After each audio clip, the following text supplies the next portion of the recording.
नमस्कार, किसान समाचार में आप सभी का स्वागत है। मैं हूं संतोष चौधरी। तो चलिए सबसे पहले शुरुआत करते हैं मुख्य समाचारों के साथ। हरियाणा सरकार का बड़ा फैसला, फसल खरीद पर देरी या भुगतान होने पर हुई देरी तो किसानों को मिलेगा 9% ब्याज। हरियाणा के मुख्यमंत्री मनोहर लाल खट्टर ने कहा कि 1 अप्रैल 2021 से शुरू होने वाली रबी सीजन 2021-22 के दौरान किसानों को किए जाने वाले भुगतान में किसी प्रकार की देरी नहीं होनी चाहिए।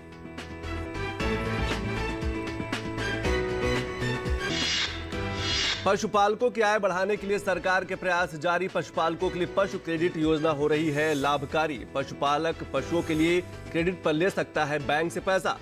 किसानों की आय बढ़ाने में पशुधन की महत्वपूर्ण भूमिका। हिमाचल प्रदेश में अनाज खरीद के लिए 10 केंद्र स्थापित। पहले 6 स्थानों पर अनाज की हो रही थी खरीदी। गेहूं, धान के साथ ही मक्का की भी होगी खरीद। किसानों से समर्थन मूल्य पर खरीदा जाएगा किसानों से उनका अनाज।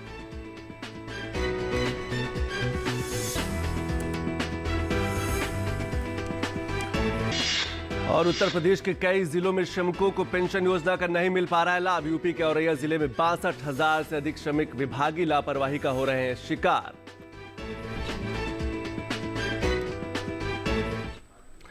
और अब खबरें विस्तार से। आगामी विधानसभा चुनाव के लिए धुआंधार प्रचार जारी है। प्रधानमंत्री नरेंद्र मोदी ने पश्चिम बंगाल के पूर्वी मेदिनीपुर में एक चुनावी जनसभा को संबोधित किया और राज्य में भ्रष्टाचार और कट मनी संस्कृति को बढ़ावा देने के लिए ममता बनर्जी पर साधा निशाना।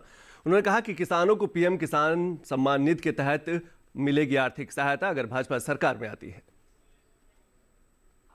टीएमसी सरकार को आपकी परेशानियों की चिंता नहीं है, आपकी मुश्किलों की चिंता नहीं है।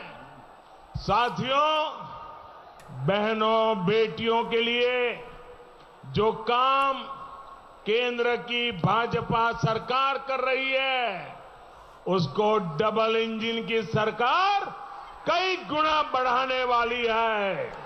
दीदी ने आपको पीएम किसान सम्मान निधि से वंचित रखा। 2 मई को बंगाल के विकास के बीच आ रही दीवारें टूट जाएगी, बीजेपी की सरकार बनेगी और यहां के किसानों के हक के 3 साल के पैसे भी उन खातों में जमा करके रहूंगा मैं। और हरियाणा से किसानों के लिए एक अच्छी खबर है। हरियाणा के मुख्यमंत्री ने किसानों को राहत पहुंचाते हुए कहा है कि रबी सीजन की खरीदी पर अगर किसानों से खरीद में देरी होती है या खरीद होने के बाद भुगतान में किसी भी प्रकार का विलंब होता है तो सरकार किसानों को 9% ब्याज देगी। मुख्यमंत्री ने साफ कर दिया है कि विभाग ये सुनिश्चित करे कि किसानों से समय पर खरीद हो ताकि किसानों को किसी भी प्रकार की कोई दिक्कत न हो सके। और अब बात करते हैं हिमाचल प्रदेश की। हिमाचल प्रदेश में जो खरीद केंद्र बनाए गए हैं, पहले वो 6 थे लेकिन अब सरकार ने उनको विस्तार दे दिया है। 10 खरीद केंद्र बना दिए गए हैं। कृषि मंत्री वीरेंद्र कंवर ने कहा कि हिमाचल प्रदेश में अनाज की खरीद के लिए 10 केंद्र स्थापित होंगे जिसका सीधा फायदा किसानों को मिलेगा और समर्थन मूल्य पर किसानों से खरीदी की जाएगी। प्रदेश में पहले 6 स्थानों पर अनाज की खरीदी की जा रही थी, किसान वहां जाकर अनाज अपना बेचता था, लेकिन अब प्रदेश सरकार ने इसे बढ़ाकर 10 स्थानों पर करने का निर्णय लिया है ताकि किसानों को राहत पहुंचे और अपने नजदीक ही जाकर वो अपना अनाज बेच सके। किसानों से समर्थन मूल्य पर अनाज खरीदा जाएगा जिसका और इसका जो भुगतान है सीधे उनके खाते में भेजा जाएगा। केंद्रों पर गेहूं, धान के साथ साथ आवश्यकता अनुसार मक्का की खरीद की जाएगी यानी कि मक्का की जो खेती करने वाले किसान हैं उनको भी लाभ पहुंचेगा, समर्थन मूल्य पर खरीदा जाएगा। हिमाचल प्रदेश में अभी तक गेहूं के बीज का 20% तक उत्पादन ही किया जा रहा है और सरकार इसीलिए लगातार विस्तार दे रही, बढ़ावा देने का प्रयास कर रही। उत्पादन बढ़ाने का लक्ष्य भी कृषि विभाग को दे दिया है कि अब जो उत्पादन क्षमता है उसको और बढ़ावा दिया जाए। कृषि विज्ञान केंद्र के माध्यम से डेयरी, मछली पालन तथा मशरूम उत्पादन के मॉडल जो है वो किसानों के सामने प्रदर्शित किए जा रहे हैं ताकि किसान आधुनिक खेती की तरफ भी आगे बढ़ सके। प्रदर्शनी के माध्यम से किसानों को प्रेरित करने का प्रयास किया जा रहा है ताकि किसान जो है वो आधुनिक खेती करे और जो तकनीक है उसके बारे में भी वो अच्छी तरीके से समझ सकें। कार्यक्रम के दौरान 17 प्रगतिशील किसानों को भी सम्मानित किया गया। इसके साथ साथ उन किसानों को भी प्रेरणा समझाया गया जो आदर्श खेती करते हैं। कृषि मंत्री ने यह भी कहा कि तिलहन और दलहन की खेती पर भी अब किसानों को ध्यान देने की जरूरत है। सिर्फ गेहूं या धान की खेती पर निर्भर न रहें, दलहन की खेती भी की तरफ भी किसान आगे बढ़े। और भारत सरकार देश में पशुपालन को बढ़ावा देकर किसानों की आर्थिक तरक्की सुनिश्चित करने के लिए पशुधन क्रेडिट कार्ड योजना जैसी कई तरह की योजनाएं चला रही हैं। सरकार की इस योजनाओं से पशुपालकों को कैसे हो रहा है फायदा, ऊंट पालक किसानों को की जो आमदनी है वो कैसे बढ़ेगी, उनकी आजीविका कैसे बढ़ेगी, इन सभी विषयों पर हमारे संवाददाता ओपी यादव ने बात की राजस्थान सरकार में पशुपालन कल्याण बोर्ड के पूर्व अध्यक्ष गोवर्धन रायका से। राजस्थान में किसानों की आर्थिक तरक्की का आधार पशुपालन है। इस विषय पर बात करने के लिए हमारे साथ मौजूद है अखिल भारतीय रायका समाज के राष्ट्रीय अध्यक्ष और राजस्थान सरकार में राज्य मंत्री रहे गोवर्धन रायका जी। आइए बात करते हैं गोवर्धन जी से, किस तरह पशुधन के जरिए किसानों की आमदनी दोगुनी की जा सकती है और किस तरह पशुधन को आगे बढ़ावा दिया जा सकता है। गोवर्धन जी, कृषि के मामले में अगर बात करें तो पशुधन आर्थिक तरक्की का महत्वपूर्ण आधार है। आप पशुधन को अच्छे से जानते हैं, पशुपालन करते हैं, किस तरह देख सकते हैं पशुधन और कृषि का संबंध? मैं आपसे पहले तो माननीय प्रधानमंत्री जी को धन्यवाद दूंगा कि ऐसा प्रधानमंत्री पहली बार आया मोदी जी ने, जिन्होंने ये कहा कि किसान का पशुपालक साथी है और ये दोनों आर्थिक तंत्र के स्तंभ है। राजस्थान में अगर बात करें तो पशुधन काफ़ी ज़्यादा तादाद में है और किसानों की आर्थिक तरक्की के साथ रोजी रोटी का महत्वपूर्ण जरिया है। यहाँ कौन कौन से मुख्य पशुधन है जिनकी किसान और पशुपालकों को ज़रूरत होती है? यहाँ पर भेड़, बकरी, ऊंट, गाय व भैंस, इनकी आमदनी, जैसे आप दूध ले लो, मांस ले लो, या कई तरीके से जैविक खाद मिलता है, दूध मिलता है, ऐसे इन पशुओं को अगर भारत सरकार अपनी तरफ से मदद दे, और मैं आभारी हूँ माननीय प्रधानमंत्री जी का। इन्होंने अपने पिछले घोषणा पत्र के अंदर मैंने उनसे निवेदन किया था कि ऐसे बहुत से पशुपालक हैं जिनके पास ज़मीन नहीं है, जिनके पास ज़मीन है उनको केसीसी के जरिए भारत सरकार का लाभ मिल जाता है, लेकिन उन पशुपालकों का क्या करें अपन जिनके पास ज़मीन नहीं है।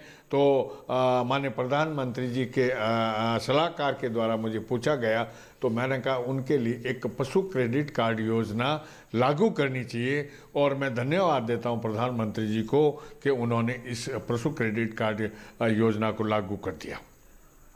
दूसरी बात, मैं आज किसान की आय का मुख्य है फसल, और फसल बीमा योजना लागू होती है तो क्यों नहीं इन पशुपालकों की भी जो आमदनी है वो पशुधन है, तो पशुधन का भी बीमा योजना लागू करनी चाहिए। ऊंट पालन आपके परंपरागत हिस्से में रहा है। ऊँटनी का दूध भी काफ़ी महत्वपूर्ण है, आइसक्रीम भी बनाई जाती है और डायबिटीज और कई तरह के रोगों से निदान में महत्वपूर्ण होता है। कितना महत्वपूर्ण है राजस्थान जैसे रेतीले इलाकों में ऊँट की जो एक तरह से जो उपयोगिता है? ऊँट की उपयोगिता बहुत कई प्रकार से ली जाती है। जैसे ऊँटनी का दूध है, जैसे लोडिंग अनलोडिंग में ऊँट अपना काम आता है, और खेती बोने के अंदर ऊँट काम आता है। आज की तारीख का आपने देखा होगा BSF में ऊँट काम आते हैं।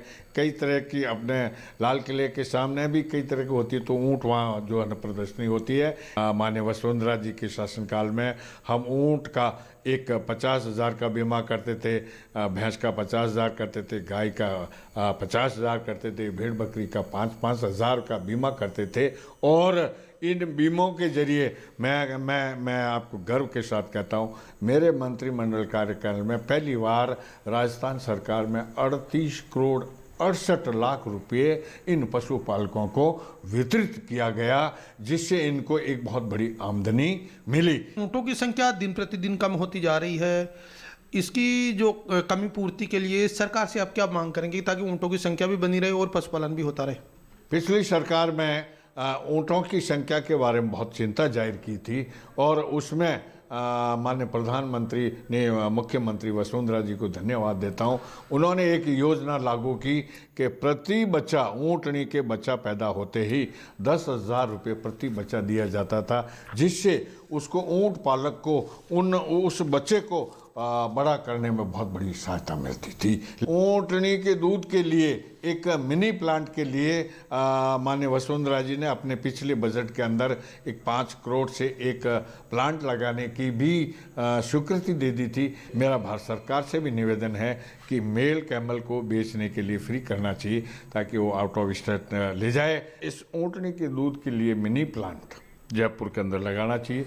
उससे क्या होगा कि विदेशों के अंदर आज इस दूध की मांग होगी, पाउडर की मांग होगी।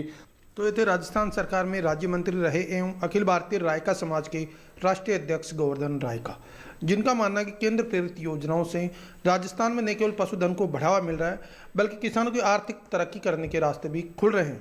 लेकिन वर्तमान में केंद्र सरकार से उनकी मांग है कि पशुधन बीमा योजना अगर और लागू हो जाती है तो प्रधानमंत्री के नेतृत्व में किसानों की आमदनी को दोगुना करने के साथ साथ पशुधन पालन करने वाले किसानों को काफ़ी फायदा होगा। ओपी यादव, डीडी न्यूज़, पाली। और अब बात करेंगे खरीफ विपणन सीजन में देश भर के अलग अलग राज्यों से किसानों से जो अनाज है वो एमएसपी पर खरीदी की जा रही ताकि उनको सीधे तौर पर लाभ पहुंचाया जा सके। विपणन सत्र के दौरान रिकॉर्ड खरीदी की गई लगभग 685.39 लाख मीट्रिक टन धान खरीदा गया है। धान की खरीद में पिछले वर्ष की खरीद के मुकाबले 13.59% की वृद्धि हुई। मौजूदा खरीफ विपणन सत्र में रिकॉर्ड अब तक 683.21 लाख मीट्रिक टन से अधिक धान किसानों से समर्थन मूल्य पर खरीदा गया, जिसका सीधा फायदा किसानों को मिलेगा। मौजूदा खरीफ विपणन सत्र के दौरान धान की रिकॉर्ड खरीदी की गई है। सरकार ने पंजाब से वैसे 202.82 लाख मीट्रिक टन धान की खरीदी की है, जो कुल खरीद का 29.68% बनता है। इसके साथ साथ वर्तमान में जारी खरीफ विपणन सत्र में लगभग 100,49,000 किसान सीधे तौर पर लाभान्वित हुए हैं। सरकार ने अब तक 3,46,348 मीट्रिक टन दलहन और तिलहन भी किसानों से खरीदा है समर्थन मूल्य पर। मौजूदा खरीफ विपणन सत्र के दौरान दालों और तिलहनों की खरीद से 1,95,193 किसानों को लाभ पहुंचा है। मौजूदा खरीफ विपणन सत्र के दौरान धान की रिकॉर्ड खरीदी की गई है ताकि किसानों को ज्यादा से ज्यादा फायदा पहुंचाया जा सके। न्यूनतम समर्थन मूल्य पर बीज कपास की सुचारू खरीद से 18,97,000 किसान लाभान्वित हुए हैं। किसानों से एमएसपी पर 26,719.51 करोड़ रुपए मूल्य की 91,86,803 कपास की गांठें भी खरीदी की गई ताकि जो कपास की खेती करने वाले किसान हैं उनको फायदा पहुंच सके। और अब बात करेंगे कांजीवरम साड़ियों की। कांजीवरम की साड़ियों से भला कौन वाकिफ नहीं है। हालांकि कांजीवरम की सिल्क साड़ियों को जो बनाने वाले कारीगर हैं उनकी स्थिति अब बहुत अच्छी नहीं है। ऐसे में तमिलनाडु में चुनावी मुद्दों के शोर के बीच ये कारीगर अपने लिए कुछ बेहतर की उम्मीद राजनीतिक दलों से भी कर रहे हैं। क्या है कांजीवरम साड़ियों के इन बुनकरों का मुद्दा? पेश हमारे संवाददाता अभिषेक झा की खास report.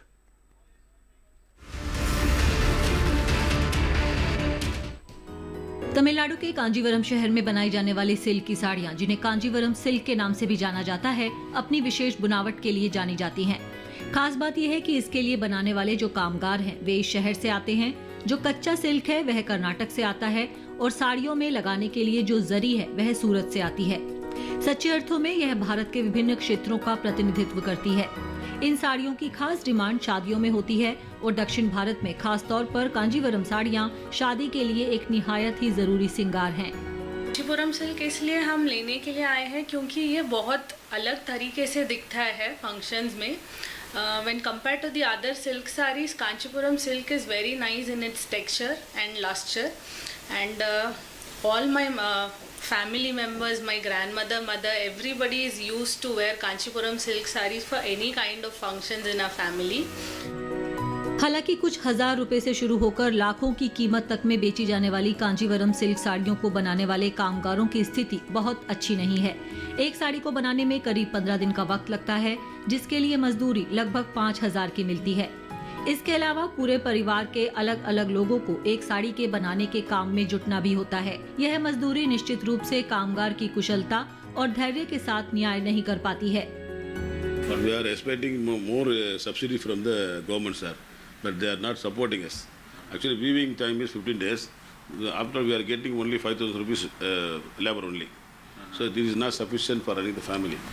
The government, you support the people, we can get some more benefits. The skilled persons who account for the cost of the sarees here, the more value you add to this saree, the more labor you have to give them.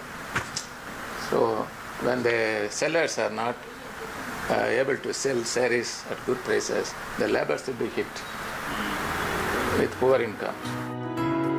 Kanchipuram में करीब 60,000 हथकरघा बुनकर हैं। इनमें से करीब 50,000 cooperative के तहत काम करते हैं। कामगारों की घटती मजदूरी की चुनौतियों के बीच इस कला को छोड़कर कई परिवारों ने दूसरे रोजगार के अवसरों की तरफ भी रुख किया है। कच्चे माल की कीमतों में लगातार बढ़ोतरी ने भी इस धंधे में मुनाफे को काफी कम किया है। इस उद्योग से जुड़े लोगों का मानना है कि सरकारी सब्सिडी और कच्चे माल की कीमतों में कमी लोगों को इस उद्योग से बांधे रख सकती है। कांजीवरम साड़ियों में रेशम के धागों के साथ सिंथेटिक तारों के इस्तेमाल ने इसकी कीमतों को कम किया है, जिसकी वजह से परंपरागत उद्योग पर भी मार पड़ी है। परंपरागत हथकरघा को आधुनिक बनाने से इसके उत्पादन में लगने वाले समय में कमी आ सकती है और मजदूरों का मुनाफा भी बढ़ सकता है। राज्य सरकार ने कांचीपुरम में हथकरघा उद्योग की चुनौतियों को देखते हुए अपनी ओर से इन्हें राहत देने के लिए कई पहल भी की हैं। राज्य सरकार हथकरघा बुनकरों को 100 यूनिट बिजली मुफ्त देती है। बुनकरों के बच्चों को सरकारी स्कूलों में ड्रेस, किताबें और स्टेशनरी के सामान मुफ्त दिए जाते हैं। हालांकि जानकार मौजूदा चुनौतियों के मद्देनजर राज्य सरकार के इस प्रोत्साहन को नाकाफी मानते हैं। पिछले दशकों में बदलती डिमांड के साथ साड़ियों के डिजाइन में भी बदलाव आए हैं और इसके लिए डिजाइनर मशक्कत भी कर रहे हैं ताकि साड़ियों की लोकप्रियता और उनका इतिहास भी बना रहे और वे नए जमाने के लोगों को पसंद भी आती रहें। कांजीवरम सिल्क से जुड़ी उद्योगों को बहुत ज्यादा उम्मीदें हैं आने वाली सरकारों से। इनका मानना है कि सरकार यहाँ के जो लेबर फोर्स है, जो इस इंडस्ट्री में लगे हुए हैं, उनके कल्याण के लिए सरकार को आगे आना चाहिए ताकि जिस इंडस्ट्री को वो इतने सदियों से परंपरागत रूप से आगे बढ़ाने का काम कर रहे हैं, वो इंडस्ट्री भी जीवित रहे और इनकी जीविका भी चलती रहे। कैमरा पर्सन रघु प्रसाद के साथ मैं अभिषेक झा, कांजीवरम से डीडी न्यूज के लिए। तो ये बात थी कांजीवरम साड़ियों के जो कारीगर हैं उनसे उनकी। और अब बात करते हैं बदलते मौसम के साथ खेती की। देश भर में बदलते मौसम के तहत किसानों को अपनी फसलों का विशेष ध्यान रखने की भी जरूरत है। मौसम बदलने के साथ ही किसान अपनी खेती बाड़ी में क्या क्या सावधानियां बरत सकते हैं, पेश है इस खास रिपोर्ट में।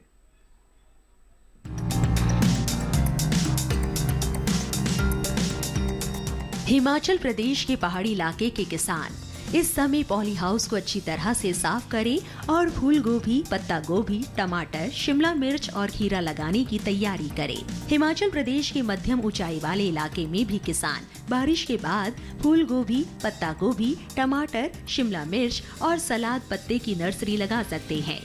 वहीं जम्मू कश्मीर के उप उष्णकटिबंधीय इलाके में भिंडी की रुपाई करें।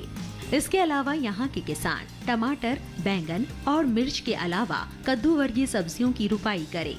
इस इलाके में इस समय सरसों और काबुली चने में कीटों का प्रकोप बढ़ सकता है। ऐसे में किसान इसकी निरंतर निगरानी करते रहें और प्रकोप दिखने पर विशेषज्ञों की सलाह से दवाओं का छिड़काव करें। जम्मू कश्मीर के मध्यवर्ती इलाके में किसान भारी बारिश के बाद ग्रीष्मकालीन सब्जियों जैसे टमाटर, बैंगन, मिर्च और शिमला मिर्च के अलावा कद्दू वर्गीय सब्जियों की नर्सरी लगाएं। इस इलाके में इस समय गेहूं में रोगों का प्रकोप देखा जा सकता है। किसान इसकी निगरानी करते रहें।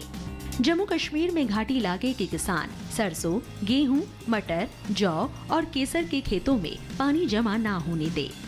इसके साथ ही यहाँ मौसम साफ होने पर टमाटर, बैंगन, मिर्च, शिमला मिर्च जैसी खरीफ सब्जियों की नर्सरी लगाएं। जम्मू कश्मीर के शुष्क इलाकों के किसान खीरे की सीधी बुआई करें। इसके साथ ही यहाँ ग्रीन हाउस में टमाटर, बैंगन और भिंडी की रुपाई करें।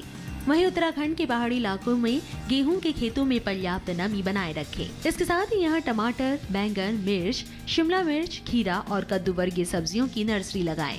उत्तराखंड के उपनम इलाके में रात के समय गेहूं में सिंचाई करें। इसके साथ ही यहाँ पिछले महीने जिन किसानों ने टमाटर और बैंगन की नर्सरी तैयार की थी वे रुपाई कर ले।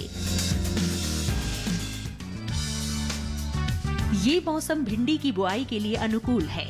उत्तरी भारत के मैदानी इलाकों में गर्मी की फसल जनवरी के अंतिम सप्ताह से मार्च तक और बरसात की फसल जून से जुलाई तक बोई जाती है।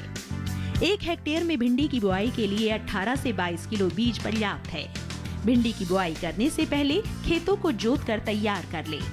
खरपतवार को साफ कर ले। बुआई करते समय कतार से कतार की दूरी 30 सेंटीमीटर और पौध से पौध की दूरी 13 से 15 सेंटीमीटर रखें।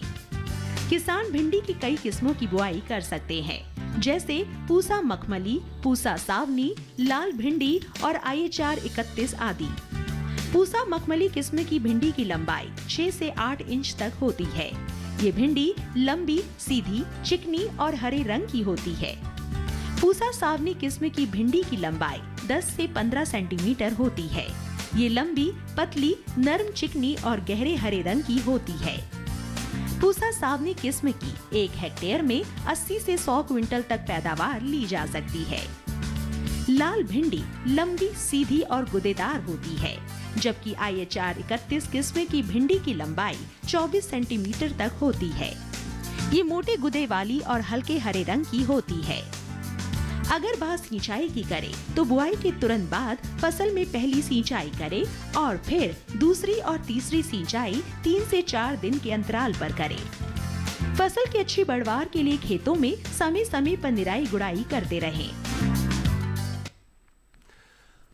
और अब बात करेंगे उत्तर प्रदेश की, जहां पर श्रमिकों यानी कि जो मजदूर हैं वो नियमों के जाल में फंसकर उनको योजनाओं का फायदा नहीं पहुंच पा रहा है। कई ऐसे जिलों के जो आंकड़े निकल के आए हैं उनसे पता चलता है। हम औरैया जिले की बात करें तो प्रचार प्रसार के अभाव में श्रमिकों को प्रदेश सरकार की योजनाओं का लाभ सीधे तौर पर नहीं मिल रहा है। कहीं न कहीं विभागीय लापरवाही सामने नजर आ रही है। औरैया जिले में करीब 62,000 श्रमिक पंजीकृत हैं, लेकिन पेंशन और अन्य योजनाओं के लाभ से वो वंचित है। विभाग तरह तरह के बता रहा है कि वही विभागीय जिम्मेदार श्रमिकों के नियमों का पालन न करने की बात कर रहे हैं। उन्होंने कहा है कि जो रिन्यूअल होना चाहिए वो नहीं हो पाया है, इसी वजह से श्रमिकों को लाभ का उनका फायदा नहीं मिल पा रहा है। श्रमिकों के लिए 13 योजनाएं संचालित की जा रही हैं, लेकिन सिर्फ रिन्यूअल ना होने की वजह से जो फायदा है वो नहीं मिल पा रहा। श्रम विभाग में पंजीकृत श्रमिकों की जो संख्या है वो 62,300 है। श्रमिक पंजीकृत होने के बाद भी महात्मा गांधी पेंशन योजना का लाभ उन्हें सीधे तौर पर नहीं मिल पा रहा। वैसे श्रमिकों के लिए कई योजनाएं हैं, लेकिन छोटी जो बारीकियां होती हैं, जो तकनीकी कमी होती है, उनकी वजह से उनको लाभ नहीं मिल पा रहा। श्रमिक तो पंजीकृत है, लेकिन उन्हें कार्ड का रिन्यूअल नहीं कराया और इसी वजह से जो सरकारी विभाग है वो कह रहा है कि रिन्यूअल ना होने की वजह से श्रमिकों को लाभ नहीं मिल पा रहा है।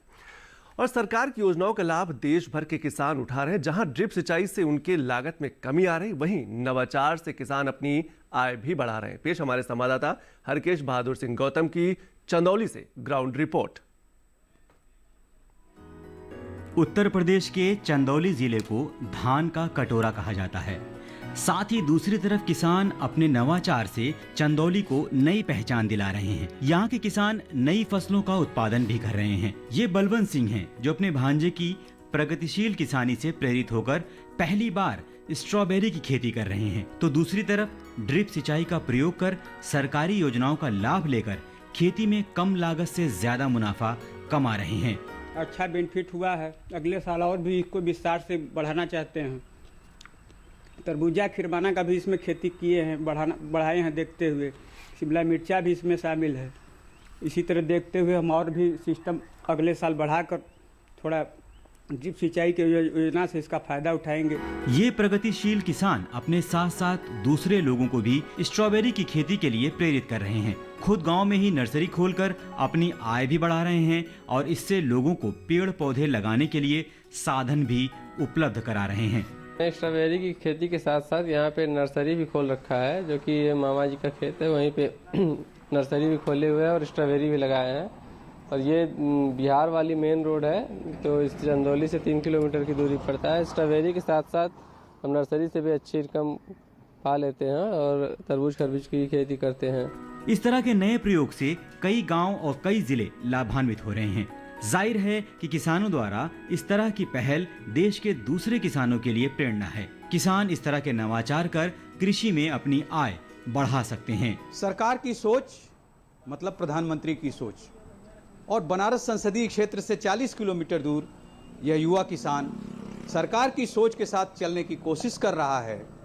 स्ट्रॉबेरी की पहली बार खेती की है, साथ ही नर्सरी लगाया है, जिसका लाभ आसपास के किसान तो ले ही रहे हैं, जाने वाले रास्ते बिहार के किसान भी इसका लाभ ले रहे हैं। कैमरा पर्सन पूजा सिंह के साथ doctor Harkesh Bahadur Singh Gautam, DD news, नवही, Chandauli. और आइए अब देखते हैं कि देश भर की अनाज मंडियों में क्या रही खरीद और उनके भाव क्या रहे।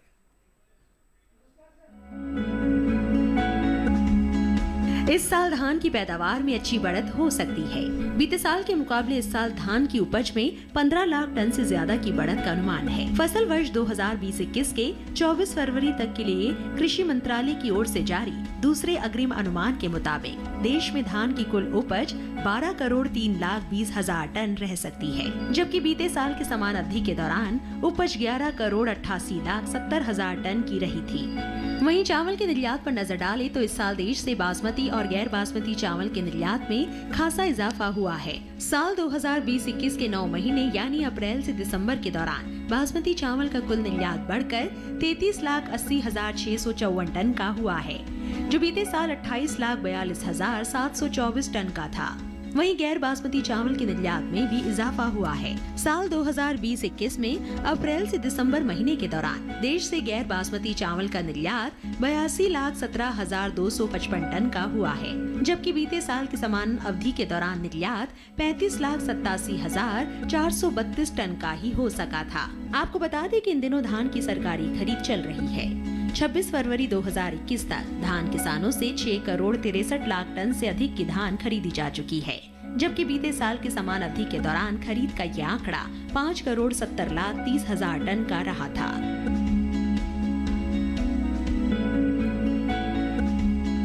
वहीं इन दिनों दलहनी किसानों से अरहर की सरकारी खरीद हो रही है। सरकारी एजेंसी नेफेड की ओर से 6,000 रुपए के समर्थन मूल्य पर किसानों से अरहर की खरीद की जा रही है, जिसका सीधा लाभ दलहनी किसानों को मिल रहा है। नेफेड ने 12 और 13 मार्च तक अरहर की कुल खरीद 10,879 टन से ज्यादा की कर ली है। अब तक अरहर की सरकारी खरीद महाराष्ट्र, आंध्र प्रदेश, गुजरात, तमिलनाडु और कर्नाटक राज्य से की गई है।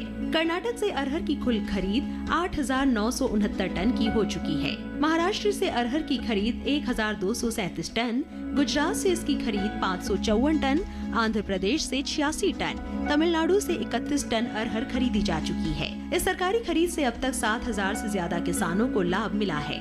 वहीं घरेलू स्तर पर इस साल प्रमुख दलहनी फसल अरहर की खरीफ पैदावार में कमी का अनुमान है। कृषि मंत्रालय के दूसरे अग्रिम अनुमान के अनुसार खरीफ सीजन में साबुत अरहर की उपज में 10,000 टन की कमी हो सकती है। 2020-21 के लिए जारी दूसरे अग्रिम अनुमान के अनुसार अरहर की पैदावार 38 लाख 80 हजार टन रह सकती है, जबकि बीते साल की समान अवधि के दौरान उपज 38 लाख 90 हजार टन की रही थी।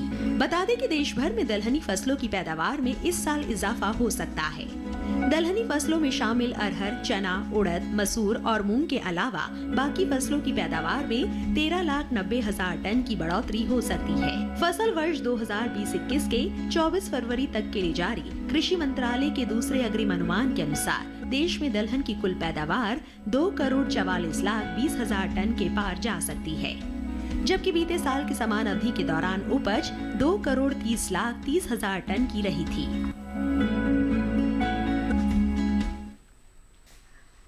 तो किसान समाचार में आज बस इतना ही। नमस्कार।